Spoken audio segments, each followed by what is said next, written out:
Hey guys, welcome back to my YouTube channel 10 Minutes Cloud Learning. And as part of today's video, we'll learn AWS Lambda, and post that we'll do lab session to understand how it works. So before we dive into AWS Lambda, it is essential to understand how it works, okay, and what is serverless computing. It is a computing execution model in which the service provider allocates machine resources on demand, taking care of the servers on behalf of their users, and the users are only required to focus on writing and deploying code without the hassles of worrying about the underlying infrastructure. So in case of a serverless computing, the users or developers have to focus on writing code or business logic and doesn't necessarily have to provision or manage any server. So fault tolerant and availability is all built in, as you are not provisioning any server, so you only pay for the time when your business logic or code gets executed. Also scaling is taken care automatically, as we don't have to go through the hassles of configuring and setting up anything. So now that okay, we have some basic understanding of serverless computing, now let's move on to understand more about AWS Lambda. So AWS Lambda is a serverless computing offering from AWS that runs code in response to events and automatically manages the computing resources required by that code.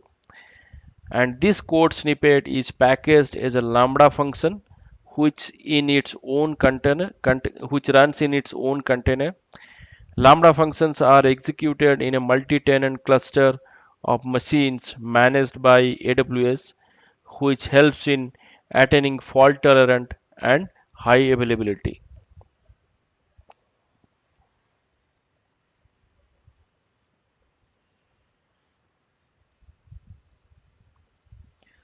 So now that we have some basic understanding of AWS Lambda, let's understand bit more details around various use cases of Lambda.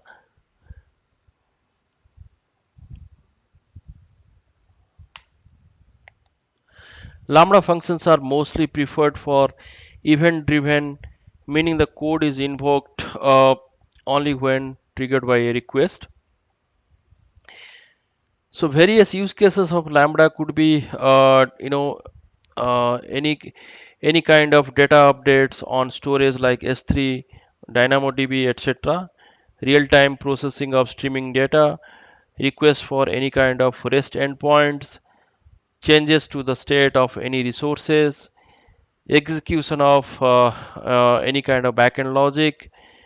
And as on today, Lambda functions can be written using various programming languages like Node.js, Python, Java, C Sharp, and Go language.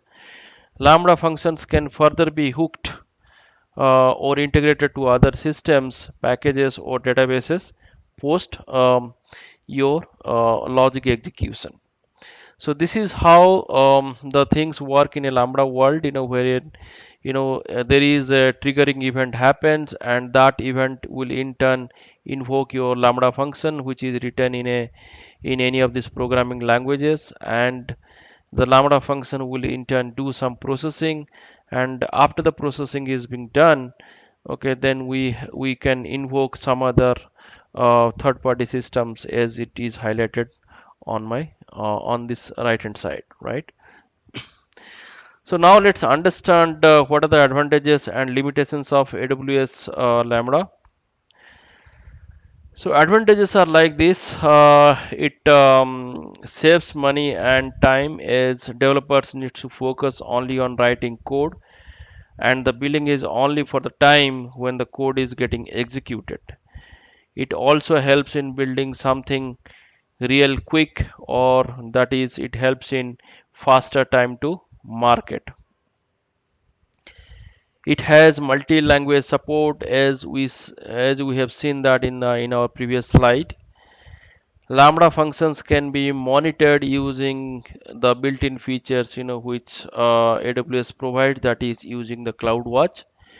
We don't have to worry much for incorporating security, as it will also be taken care by AWS itself. Also, it provides flexibility in terms of integrating with other AWS services. Other AWS services could be your DynamoDB, SQS, or any other RDS instances. Okay, so Lambda has features to integrate with any other AWS services. Now you might be wondering, that Lambda provides so many benefits. Why people are not using it very extensively? Well, it does come with some limitations as well.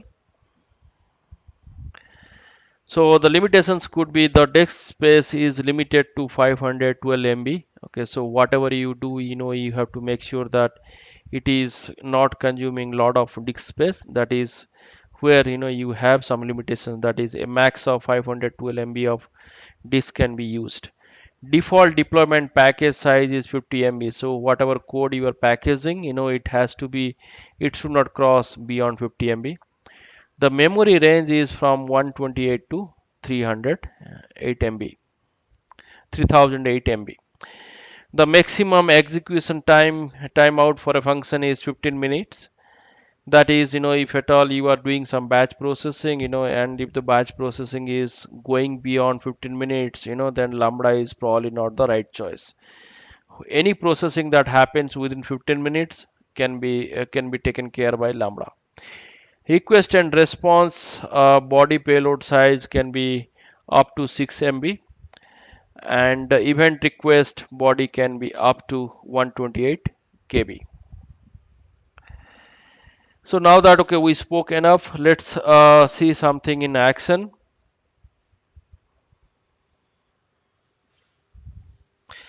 So the lab that we'll be covering as part of today's.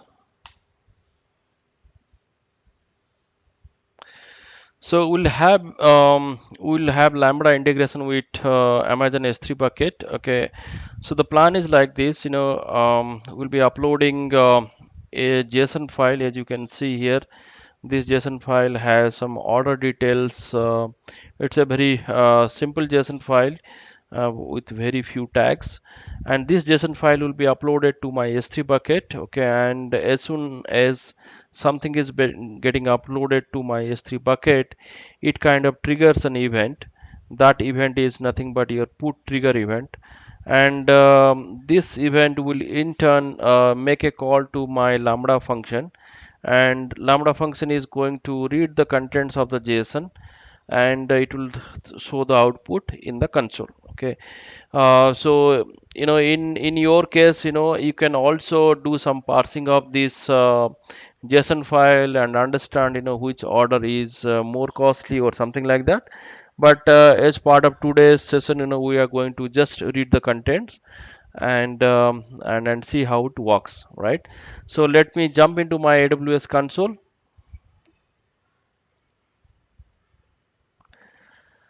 So I'm here in my, as you can see my screen. So I have a bucket called my Lambda test, and inside that bucket, I have uh, I have a JSON file.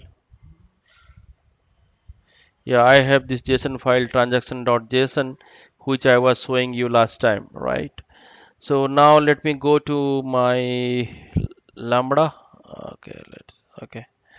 So as you can see, you can also search for Lambda service by typing here.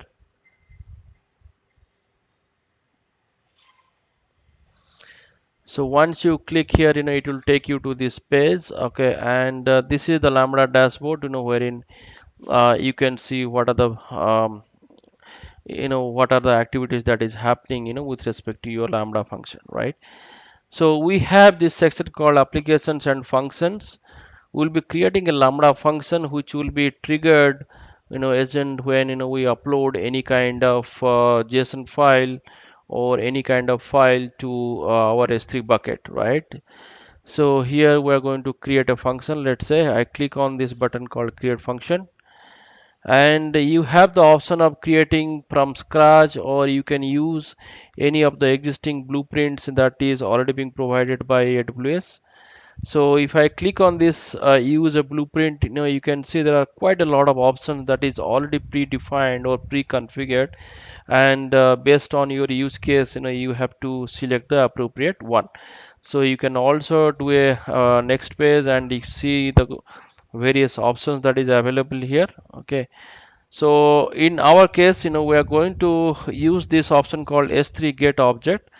So because as we upload any object to S3 bucket, our Lambda function will be triggered. So I click on this, and let me give a name to my Lambda function. Let's say my Lambda function, my Lambda transaction, let's say. Okay, and we'll go ahead to the default options because it requires IAM role and everything, which will be taken care automatically. Um, but yes, you have to give a name. Let's say I'll copy this. I'll just append this with role. So the advantages of going through a template is that, okay, it will already be, the S3 will be already selected. Okay, now you have to decide that bucket on which this Lambda function has to be called, right? So in the drop down you can see this is my S3 bucket which is popping up. I select this, and now in the event type, you have various options. If I click on this drop down, you can see whether I have to trigger the Lambda function on any kind of put function or post or copy, okay, or what kind of event has to be handled by your Lambda function. That is what is that is something which we need to select here. In our case, we are uploading something, and as soon as we upload, the Lambda function will be triggered and it will do the parsing of the JSON file. Okay, so the very appropriate for our use case is put. But as of now, let's go ahead and select the first option, that is all object create events. And here, you have some options, that is, you can also say if the object that is getting uploaded to S3, if it is prefixed with so and so, or if it is suffixed with so and so, then only you trigger this Lambda function. So that also can be configured here, but as of now we'll keep it blank. And as you can see, it automatically generates a sample set of code. This code is already using Python 3.7, and it is using this AWS Python library called Boto3, which will be used to read the JSON files from the S3 bucket. So let's click on this create function.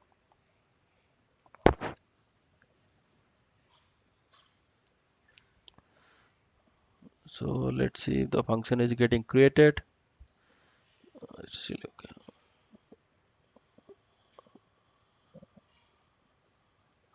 Okay, some error. There seems to be some error. Yes.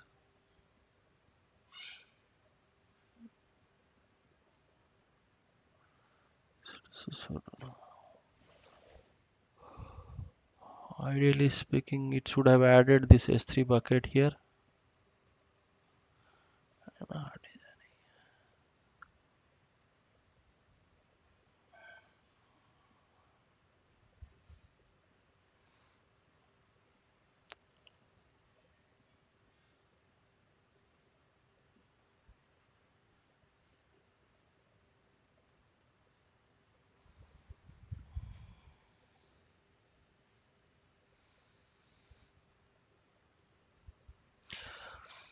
Okay, so as you can see now, I did some cleanup in the sense for that S3 bucket there was already a function associated, so I did some cleanup, and after that, we are able to create this function once again.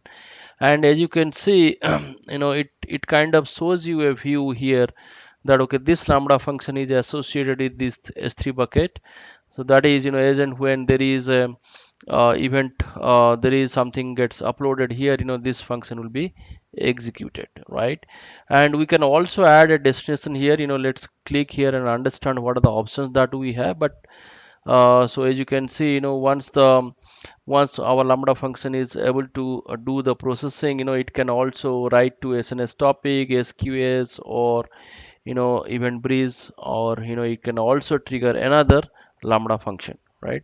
So these are the options that we have. Okay, but we'll not be doing that for the demo purpose. And you also have to keep in mind that there is this upload from, okay, wherein you can upload your code, okay, whatever you want to execute get executed as part of lambda function, okay, either from a S3 location or from your local file system, but it has to be packaged as a zip file, right?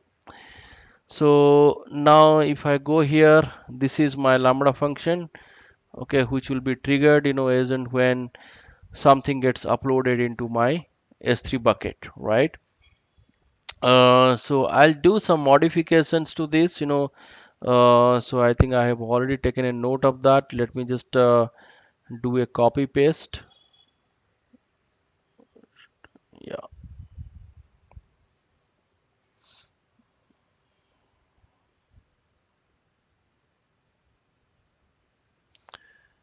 okay.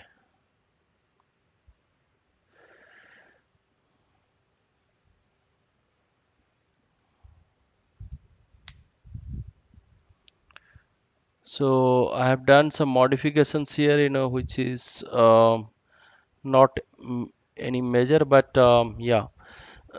So it will just print this JSON data here. Okay.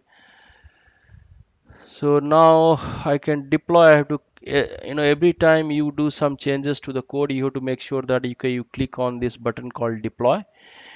Now, if I want to test this functionality in, before, I can also do that, using this test. So I will configure a test functionality. Let's say I'll say my test event, my lambda test event, let's say, and I'll click on this create. So let's go to test tab here. Okay, this is the test code that is getting created.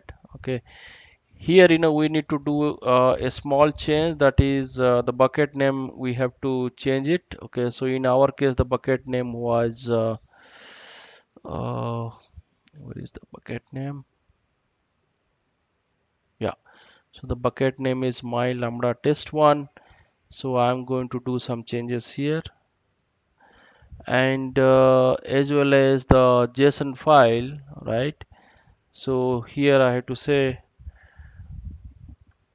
transactions.json, let's say. So I'll save the changes, because this is the file which we are uploading here. As you can see here, transactions.json. So it will now, this is just a test purpose we are doing, okay, but in reality you don't necessarily have to do this. Okay, we just wanted to make sure that okay, the lambda function is getting executed successfully. So what I'll do is that I'll click on this test button and see if it is able to process this or not, right? Okay, it is saying that okay, it has succeeded. Let me see that. Yes, so as you can see, the output is coming like this. It was able to parse the entire JSON. It was able to read the entire contents of the JSON file, and also we are printing it separately. It is coming like this. But yes, you can also try to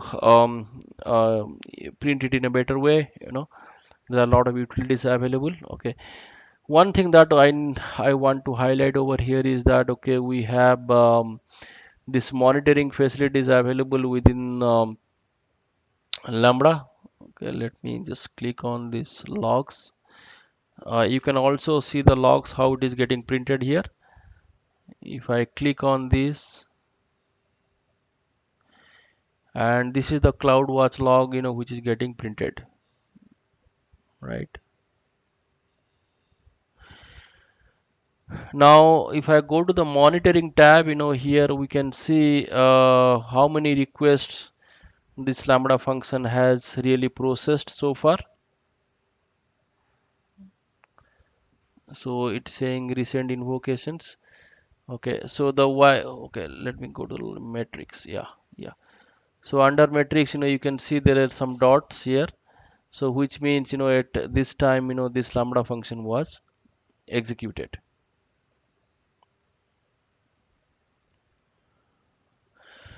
So just to summarize, today we covered what is AWS Lambda function and how can we create a simple Lambda function which will consume the data from S3 function, S3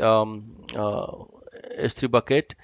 So I hope this video was useful. Please do like, share, or post your comments, for any upcoming videos.